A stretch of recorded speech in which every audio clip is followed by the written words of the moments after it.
Good morning, y'all. You doing okay? Yeah. Did you feel the presence of God here just a minute ago? That was God. That was good. Well, we're glad that you're here, and I am thrilled that you're going to get to hear the message that's coming forth in just a few minutes. Robyn Fairchild is with us. She's going to be talking to us about thriving through conflict, not just surviving, not just putting up with it, but how do we get better because of it. And Michelle and I have heard that message twice. I think we're both looking forward to hearing it again because it is good stuff. So Robyn is a licensed professional counselor. For the past 30 years, she's been working with Dr. Parham at the Woodlands Family Institute. You may remember he spoke to us about how to make a marriage thrive. And she works with adolescents, with couples, with women, and we're just so grateful for how she's made this community better over the last 3 decades. Now, a couple of interesting facts about Robyn. One is she is a black belt in Taekwondo. That may not be an official Taekwondo move, I don't know. But I would assume I'm probably a natural at it, would be my guess. And she is a movie star. That may be a little bit of an overstatement. Her son, Trey Schultz, is a filmmaker, and she was in his first movie, which was called Cretia. First movie out, Rotten Tomatoes, 97% positive. Pretty impressive. And people were writing, is this the next great American filmmaker? And we worked around her schedule because we wanted to get her here, but she was with him shooting the third movie that he's making. And so we're just thrilled for her because we know she's so proud of him as well.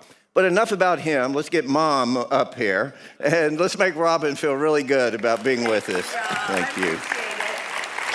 My glasses flew off the thing. Okay, sorry. Thank you so much. I appreciate it. Did I throw those off when we came You up here? did, but that's sorry. okay. You're very powerful. Okay. It was that karate move that did it. That was it. And by the way, y'all done a great job in sending us text messages, questions. As our speakers have been talking, the number will be up. Please do that as Robyn's speaking. God bless. Thank you. Okay, y'all bear with me a little bit. I have a little bit of conflict in my back, and so I can't stand up for long periods of time. So I have a stool. I never want to be like having my back to anybody too long, so I'll try to be conscious of that. But I'm super happy to be here. It's really, really an honor to be speaking with you today.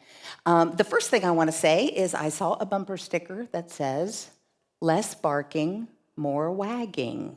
And I love that. And I thought that was very appropriate for our talk. I'm a huge dog person, so we need to have a lot more wagging going on, right? But I do want to also share with you that I had an interesting reaction when Rob asked me. I was really happy to speak, but we didn't know what topic I was going to speak on. And so when it came up that I was going to speak on conflict, it was kind of interesting because my internal reaction was kind of like, "Ooh, I don't want to talk about conflict."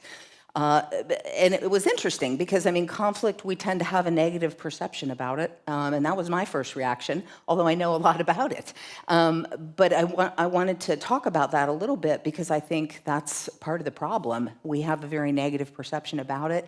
It's really important that we learn, what the origins of our own history is around that. And what I want to share with you is the reason I have a negative attitude about conflict is that my father, who was a wonderful man, at age 19 was a prisoner of war in World War II. And of course, my mom and dad were married before he left, and she talks about how he left one person and came back another person, which is very sad. And of course, I didn't know him before that.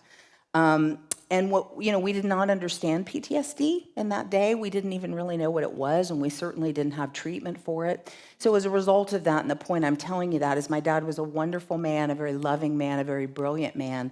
He did not manage his emotions very well, and he had a lot of anger inside of him that I understand, but it wasn't great growing up with that. And then my sister's 13 years older than me, and when she was in the bulk of her rebellious years, I was a little girl.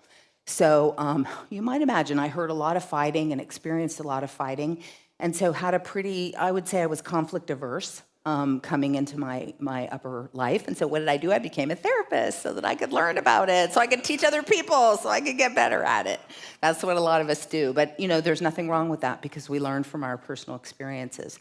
But the point is, we might have negative perceptions about conflict from our families, but it is really important that we empower ourselves to learn about it. And the good news is, because a lot of that is learned behavior, our minds are extremely plastic, and we can learn new skills. This is what this is all about. There's so much out there now. And I really want to give you that message today and empower you that you can do this. You can figure out, if you have issues with this, there's so much help out there, and you've got to find your own way, but you can do it, especially with the help of God. You have what you need inside you to do it. So the good news is it's also incredibly important, because if you think about all your significant relationships in your life, there's going to be conflict in those. Superficial friendships, that's partly why they're superficial, because maybe you don't go through those kind of things. They're not as intimate. But whenever you have intimate relationships with your spouses, your children, your families, your parents, your siblings, there's going to be conflict. And work too, but we're not even going to touch that because that's a whole nother level, or just different. But, conflict is inevitable. But it's in all of our deep relationships, and so it behooves us to learn about it. And it is, in fact, the doorway to opportunity for greater intimacy, I would say, because as you know yourself better, and I'm going to talk a lot about that, you understand your triggers, you can be more vulnerable, and you can have better intimacy, and you can have better relationships. The other thing is it can improve our health. There are more and more studies out now. I'm sure a lot of you have read those, and I won't even go into all of them, but one of the ones that's pertinent that I've read is John Gottman's work on looking at couples that fight a lot, and he has found that they actually have a weakened immune system, and they don't live as long, and they're not as healthy. And families where there's more fighting, people are not as healthy. They've studied cancer patients where they taught them communication skills and conflict resolution skills, and they've actually lived longer. So we are, we have lots of reasons to work on this, but why is it so hard for us to work on? Because it is. This all sounds good in theory, but it's very, very difficult to actually do. So one reason is our parents and the families that we grew up in, the homes that we grew up in. Some of it might be our peer groups, and bullying and horrible things that can happen that way. But it's very, very important that you start to understand yourself. But what we know is your physiological response to the stress of conflict is why we have the fight or flight situation, the fight, flight, or freeze. The fancy name for that is DPA, which means diffuse physiological arousal. And it is a hormonal physiological response that our body has, our nervous system, when we feel threatened.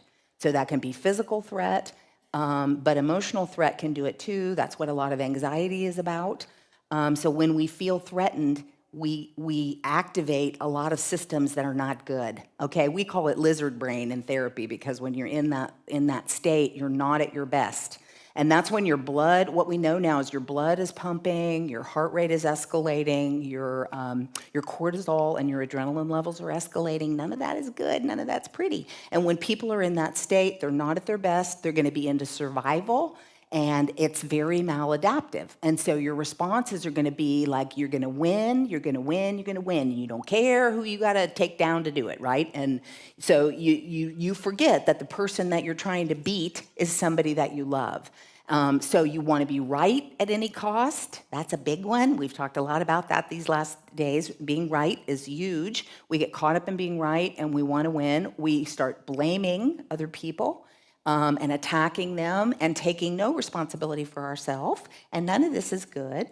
And I'm going to make my confession I make every time, and my husband's here, so he'll laugh.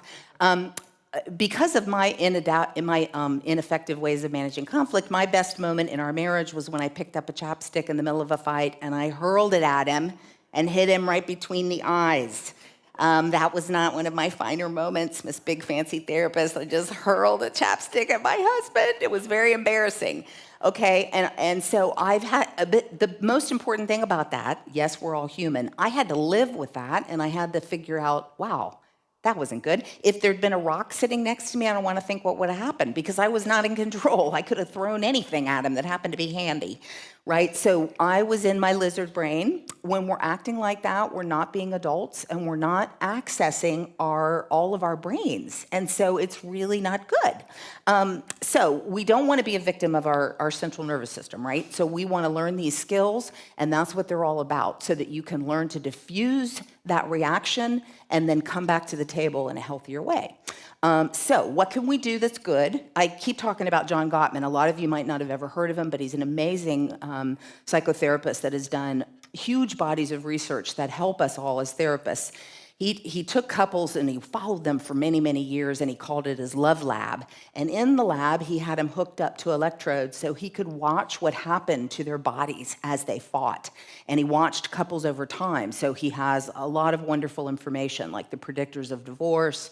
And he found out that when people get to a certain point of this reaction, which he calls flooding, which I think is a fantastic word. I visualize a car battery or something like, that red line. And once you're flooding, this is when you're having that physiological response. You're not going to be your best self, and you're going to do bad things if you don't get a hold of it, right? And so what he found also, which I'm not being sexist, is that males, unfortunately, flood much, much quicker than women in emotional conflict. And that may not be true in a work environment, but in personal relationships, males have a lower threshold for feeling completely overwhelmed. They don't have, and I sound sexist, but men don't have as good of verbal skills as women, and so they just go numb, and so they flood quicker. They perceive threat easier. It takes them longer to recover. So we find that it's really important for men, although in my relationship, I'm the wackadoodle one, so that's not always true. But, you got to figure out what to do with this, right? So flooding is the issue. So what he found, though, is that when you have some skills on board, like taking a time out, that is critical. And if it's handled correctly and you have an agreement that it takes at least 20 minutes to calm down, not 5, at least 20, and sometimes 24 hours. I have some men that I work with that tell me, yeah, forget it. It ain't happening any sooner than 24 hours. And I'm like, that's fine. We don't want to go too long, though. You have to come back to the table. You can't just have a fight, get better, and pretend it didn't happen. That doesn't work real well either, and I'm going to talk more about that. But it takes 20 to 24 hours to get back, 20 minutes to 24 hours. And then here's a tip. While you're in the process of timeout, Gottman talks about self-soothing. And I love that term because it reminds us what that's really about. Like with our children, we teach them to self-soothe, right? So self-soothing is really critical. If you're in your timeout and you're preparing your case like a prosecuting attorney, like when we get back together, I'm going to tell you blah, blah, that's not going to work. And you're going to just fight again. So that would be the opposite of what we want you to do. We want you to soothe. We want you to, pray, take a shower, call a friend, take a walk. Don't drive, probably. Listen to music.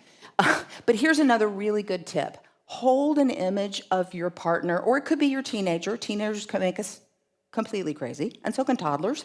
Have an image of that person that you tend to have conflict with stored in your head of a time that you really felt deep love for them and deep appreciation. And when you're in your timeout space, call that up and try to remember, this is a person that I love. I need to be my best self. I don't want to act this way. You can also have a list of things that you appreciate about them, that you're grateful for, things they've done for you. All that stuff is wonderful. And it may take you a little while. It may take you 20 minutes before you can look at your list or go to that place, but just do it because you want to get out of that mindset, or the fight will just, happen again when you get back together. So self-soothing is essential. Now I'm going to talk a little bit about this is all Gottman, another word that he uses is the word repair. And he calls repair attempts and knowing how to repair after a conflict the secret weapon of emotionally connected, healthy couples. And meaning happy couples don't not fight. They just know how to fix it. And it's when you don't have any skills to repair that it never gets better. And that's when, we see people in great pain, and it's very painful. So a repair attempt, I'm going to read you the definition word for word. A repair attempt is defined as any statement or action, verbal, physical, or otherwise, meant to diffuse negativity and keep a conflict from escalating out of control. Now, the key word in there is any behavior. So he talks too about in his research, this doesn't have to be fancy. People get caught up in having to say just the right words, I'm sorry, and blah, blah, blah, which is great, but you don't have to. A repair could be very simple. It could be as simple as one of his examples is a couple that he was working with that had a fight, and they were making a bed. They were making a bed, and they started to argue who was right. Can't imagine that. And one of them looked at the other one and went, and then the other one looked at them and went, and then they started laughing. And the whole thing was diffused, right? Now, obviously, they were in a better place, because if you're not in a good place, that could get you a chapstick in your face. So you want to be careful when hopefully you're working on the relationship. So that kind is very playful. They can be very playful. They can be a touch. We were talking about that. It can be as simple as just coming and touching your arm, like I see you. I want to connect with you. It's anything that moves you out of that I need to be right and you're an idiot and you're wrong mode, right? So repairs are super important. So that's repairs. Now I want to talk about another thing that you can do when you're in your timeout, or really just in general, because when you start asking yourself questions, you activate your prefrontal cortex, okay? Now I want to go back to something I forgot to say. Another key, when you're feeling like you're ready to hurl a chapstick or slam a door or throw something, if you say the words out loud, I feel like I want to scream at you right now, I feel like I want to throw this at you, you probably won't do it, hopefully. And I've had couples in my office literally like, I feel like I want to slap you in the face. But if you're saying it, hopefully you're not doing it. And that's because you're activating that higher level of thinking. And you're not acting like an animal. I said in the last presentation that one of his times when he was flipping out, he said, "You're all acting like animals." And it became a joke in our family. We were like, yeah, we were all acting like animals. And that was, he acted like an animal often. So he taught us to act like an animal. But anyway, we don't want to act like animals. We don't want to be in that reptile lizard brain, right? So when you ask these questions, you move yourself out of that space. One question is, what do I really want for myself? And that comes back to, I want you to be empowered to know yourself and to know what your triggers are and take responsibility. Rob talked about responsibility in the first talk. It's your responsibility how you manage this. Nobody can do this for you. You and God can do this, but nobody can do it. And you can't make excuses for other people doing it to you, right? So what do I really want for myself? I want to have integrity. I want to be empowered. I want to feel good about myself, so I don't want to act like that. What do I really want for the other person? And remember, this is a person that I love. Right at this moment, I can't remember that, but I know that I love them. And so what do I really want for them? I want them to feel loved. I want them to feel cared for. I want them to feel like what we're doing matters. What do I really want for the relationship? Another great question. And how would I behave if I really wanted that result? What would that look like? Well, how would I act? And so those activate your prefrontal cortex, and those make you think. You don't have to be in a timeout to do that. Those are just great questions for yourself.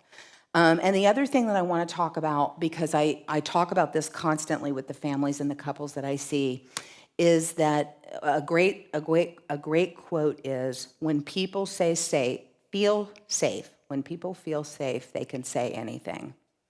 And what that means is emotional safety is what you really want to create in your home. And it's if you have that, you can do anything, because then people can expose their weaknesses. They can be vulnerable. They don't have to be right, and they don't have to be afraid that whatever that you reveal is going to get thrown back in your face. I hear that a lot from people. Well, I can't tell my spouse that because they're going to throw that back in my face later. Okay, that's not safe. Right? So in our offices, we try to create safety, but you can create it at home too. And you can all be working on that with all these skills, right? Another one of my favorite quotes, not mine, is search for the dream amid the conflict, and under every complaint, there is a longing. That's another one that I absolutely love. Under every complaint, there is a longing for something. That could be your teenager. That could be your child. That could be your partner. People are needing something, and we get lost in the complaint, and then we miss what they're longing for. So that's another really beautiful thing that Gottman came up with. There's always a dream amid the conflict and a longing under the complaint. So here's, if there was one thing though that I really want you to retain out of all this, it's this. There is a lot of power in learning what your story is, and I'm going to explain that. So what happens is, something happens, right? We see and we hear something. Then we tell a story in our mind about why that's happening, about why you did that to me, about what you were thinking. The problem is that's not a nice story. Usually the story is not sweet, like, oh, you're doing the best you can. I know you really care about me. No, the stories are not sweet. The stories are going to go to our insecurities and our inadequacies. Once you tell that story, you're going to make a lot of assumptions about good and bad and right and wrong. And then you're going to decide how you feel. And then you're going to act. And we aren't just slaves of this. This doesn't just happen like magic. We can learn to break this down and figure this out. Your thoughts precede your feelings. So if you figure out what your story is, then you have power to change it. You can tell yourself a different story. Okay, so here are the typical stories. And again, they're not pretty, but we all do them. The first one that I'm a big fan of is the victim story. Okay, and the victim story is, well, it's not my fault. I don't know what your problem is, but I'm perfectly fine. You're the one that's nuts, or you're the one that's losing it, or it's just not my fault. Not my fault. It's not my fault. And that is never, we all know that. Victimhood is never going to get you into empowerment, and it's not a stance that you want to be in, but we go there really quickly when we're in conflict. And then the opposite of that, of course, if I'm the victim, then you have to be the villain. And so then there's the villain story. It's all your fault. You are out of your mind. I have so many couples that tell me, yes, my husband has decided that I really am crazy. Really? And I'm like, no, you're really not crazy. We love to throw that word around. Okay, so it's all your fault. You're the one with the problem. We've touched on this a little bit, that a lot of couples, I think that the women feel it's more okay to come in for counseling, and that's okay too. But a lot of times in relationships, people do take the stance, it's all your fault. I don't have a problem. You need to go get help. That's still okay. And then the last story that we tell ourselves is the helpless story. It's not very good either. Well, there's nothing else I can do. You're just cracked, or this is hopeless, or there's nothing I can do. I'm stuck. I'm at my end. Well, you're never at your end. You can always find a way. And I'm not saying there aren't relationships that are toxic, and sometimes you have to change those and leave those and all those things. But if you're into thinking a helpless story about yourself, then that's not empowering, and you can shift that. So those are the most common stories. But here's the thing that to know. Your story is about your issues, okay? So figure those out. That's the cool thing. It's like a big button right here that you bring into your marriage. I remember hearing a person talk about, you come into your marriage with this knapsack on your back of all of your stuff from your family and your past relationships and all your wounds and your hurts, and then we throw them on the floor, and we expect our partner to love everything that's in that bag. Well, we don't even love everything that's in that bag, so how are they going to love everything in that bag? But anyway, that's why relationships are complicated. But your story, if you're, like, my key issue is about adequacy. It just is, because my dad was a blamer, and I always felt I had to defend myself, right? So I have an adequacy issue. So all of my stories are going to be about adequacy.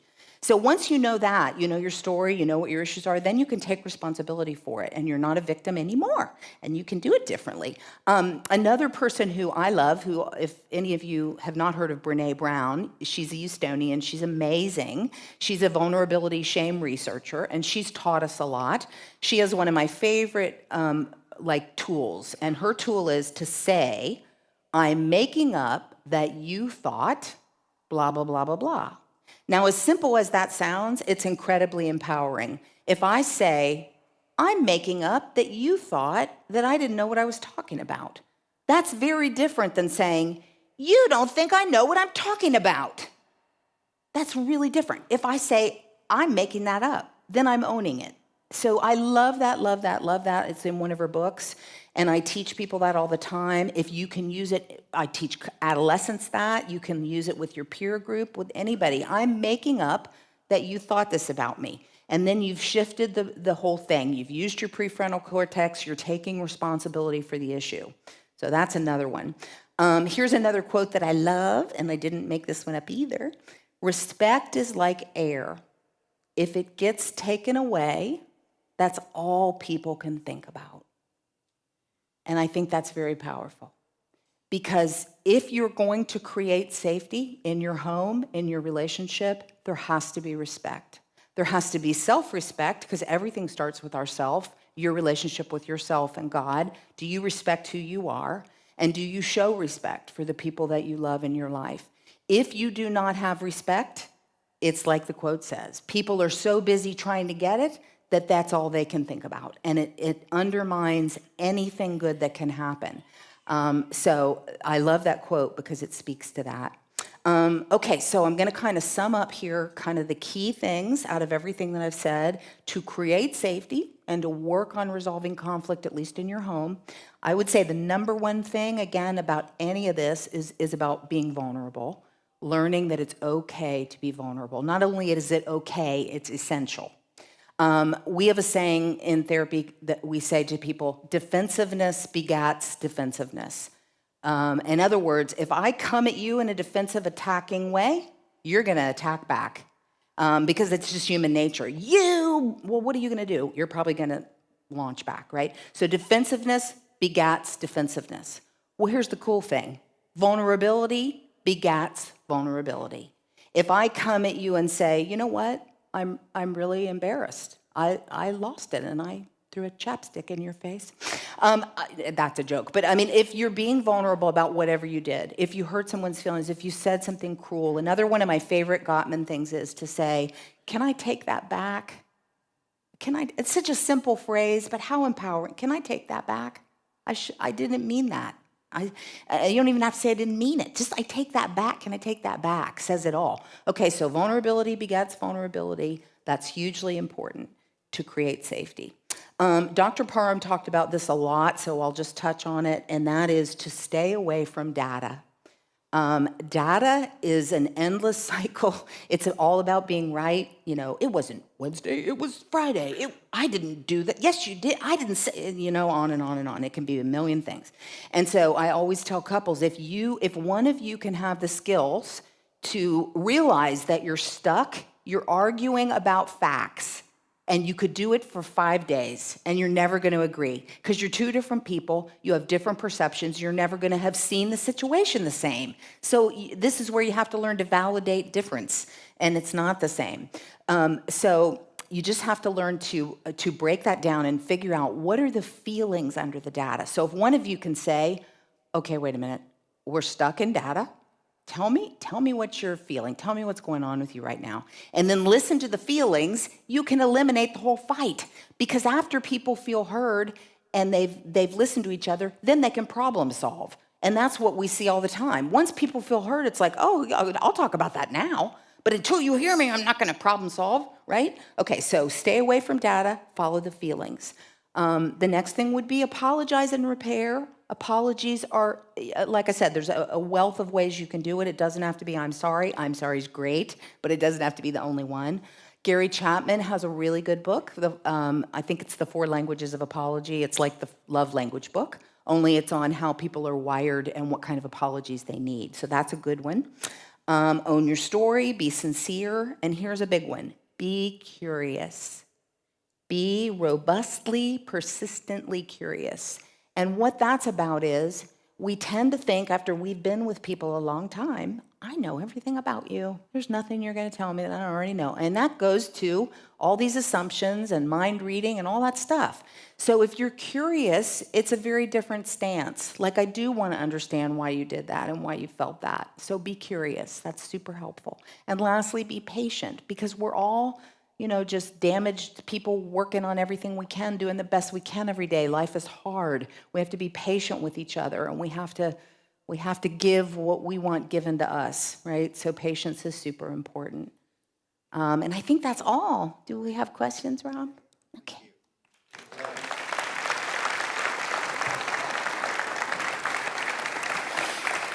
Well, great job, Robyn. Thank you, Rob. No, Thank you. seriously, Thank you. really good. So you know that after the service is over, Michelle's going to take in the back and ask some of the questions that we don't get a chance to go over right now because we've gotten a lot of great questions from y'all, so thank you very much. So look for those over the next week on Facebook. So let me ask you the question that you say we make it about right and wrong, and you say that when we're in the middle of it, that's what we think we want. I really want you to admit that I'm right and that you're wrong. But I think what I heard is there's something deeper that we're really looking for in these kinds of exchanges. So if it's not right and wrong, what are we looking for? What are we looking for? Yeah. I think it's really the being heard part. I think we do think we want to be right, and that never hurts anything. But really deep down, it's about being heard and feeling like that person is hearing us. Because I think a lot of us have wounds all of our lives about not feeling heard. And a good tool for that is mirroring. Like just stating back. I hear you saying. I hear what you're saying. I see that you look like you're sad when you're talking about that. And that just diffuses somebody really, really quickly. So just, I think to be heard is what we all want. And most of all, from the people we love. Yeah. I mean, if we get it out there in the other part of the world, it's not as meaningful. So I say, sweetheart, I've listened, I've heard you, and it must really be hard in so many ways to be so wrong. Is that helpful?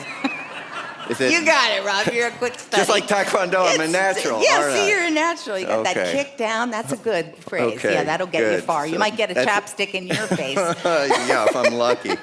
So that's a freebie. Y'all can use that however you want it. So I love the flooding. Flooding, yes. Wordage. I thought that was really helpful because I've seen it with couples. But not you. No, I get flooded. I do, and like you say, it's flight or fight, and then it doesn't go well. Right. And I think maybe like you say, guys don't have the verbal language, and we don't maybe have the emotional language to know what we're feeling. And so what I've seen is guys, when they get flooded, they're afraid they're going to say something, do something that may really be hurtful, or they're just frustrated. And so they often will just kind of run out. They'll slam a door, they'll get in the car, they'll speed off. And that's different than this cooling off period that you talked about, because that leaves, in this example, the wife at home wondering, where did he go? What's he doing? Is he ever coming back? How bad is it? And I tell guys, that's really a dirty way to handle this. So how do we have a healthy cooling off period that's different than I'm out of here? Well, and it's a great question. The only way I think that's made different is if there is a plan, if it's talked about, again, not when you're in the heat of the moment, and you have a strategy. Okay, what are we going to do when this comes up? And that's where, I think I forgot to say this, but we'll teach people to have like hand gestures or a code word.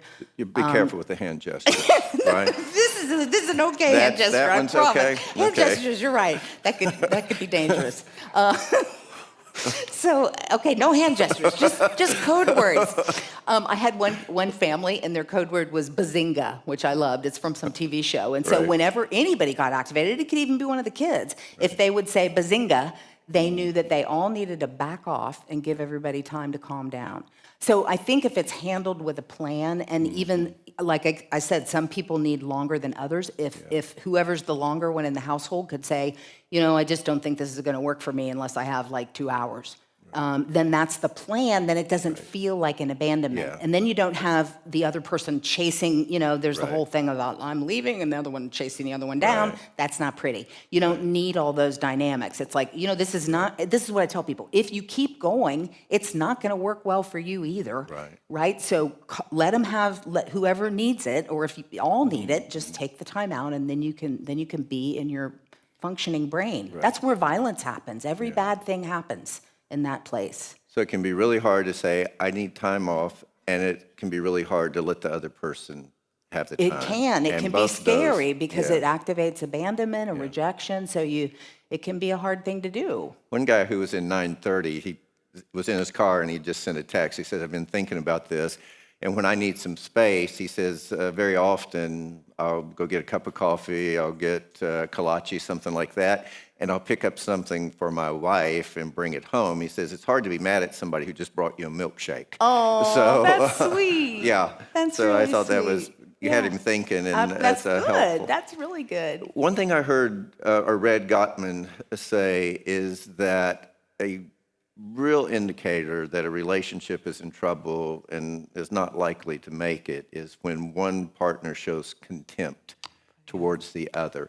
So give us some clues about what that looks like. How do we convey contempt of the other person when we may not even know that we're doing that, but that's what they read? Yeah, and that's a really good question because, again, as Gottman was studying this, he found that body language was so much more important than we kind of realized. And that's just the subtle things, and especially when you know somebody well. Yeah. It's the rolling of the eyes, could be a hand gesture. Okay. But just eye rolling or sighing or just kind of like, oh my God, here we go again, or whatever. I mean, any of those, or real body language, like turning around and completely dismissing a person, all those things are going to be like disgust. Right. So if you can just watch that and then try to say anything, even like, I don't really understand what you're saying, but it's important to me, and I need a timeout. We'll try to figure it out. Tone of voice. Tone of voice is super important. that's me. Soft startup, harsh startup. He talks about that. Yeah, tone of voice is huge. I'm so glad you said that. Yeah. So we just have time for this final thing, is that one guy who came to see me, a couple years ago, really liked him. He was athletic. He played sports growing up. And he said, Rob, I need to do a better job of understanding and supporting my wife. I think I need some coaching. And so what I have seen very often is that women will come, they'll say, we're having problems. I said, well, have you talked with your husband about going to see a counselor? And she says, you probably know where I'm going with this. He says, I'm the one who's unhappy and who has the problem, so I need to go to counseling, not him, okay? And I think part of it is guys are just afraid to go to counseling more so than women because they don't like looking around in here. They certainly don't want you looking around in here and bringing it out in front of everybody is the way they feel. But this guy said, I need a coach. And that was a language that he could understand. And I've started using that with other guys because who wouldn't want a coach? Who that wants to do well at anything That's right. wouldn't want someone who could say, here's how you can up your game. And you don't take that in a bad way. That's so So true. have you found that men are a little less reticent to get the help they need? And have you found any kind of language or any other way to help them be willing to take that step? Well, I think that's the perfect language. And I think, when people started using the life coaching that's that concept. And it's like you just said, we would get coaching for anything, but we won't do it for our most important thing in life, our relationships. But it is because of all the stigma and the squishy places that you don't want to go. Right. But if you can, it is coaching. I mean, that's a great word. I think Gottman's helped with that too, just teaching us that there are skill sets that you can learn, but you have to have a coach. You're not going to just know this stuff. Right. So coaching's a great word. Good. Well, Robyn, I got a feeling that you are a great coach. Thank you, Rob. I Thank try. you. I appreciate it. All right. I'm going to lead us in prayer, and then Josh and Meredith and the band will come up, and we'll finish up in worship. So, Lord God, we are so grateful that you came into this world because of conflict. We'd set ourselves in opposition to you. We'd run away from you. We'd pushed you away. And that didn't keep you from loving us and being committed to us. So, Lord, we know that you can handle the conflicts of our lives, and we pray that you would teach us how to handle them the way you did. By coming into another person's world, by laying your life down, by being vulnerable, by being open, by loving and caring, and believing that if you loved and cared, you could lift us up to a better life and a better way of being. So, Lord, we pray that we would learn those lessons. We pray for people who are in the midst of conflict right now. They feel like their lives are falling apart, their relationships are falling apart. Give them some word of hope, some word of strength and comfort. Give them some wisdom about where they can find help so that we might live in joy, so that we might live in love with others, enjoying the goodness of who you are and of your creation. We pray it in Christ's name. Amen.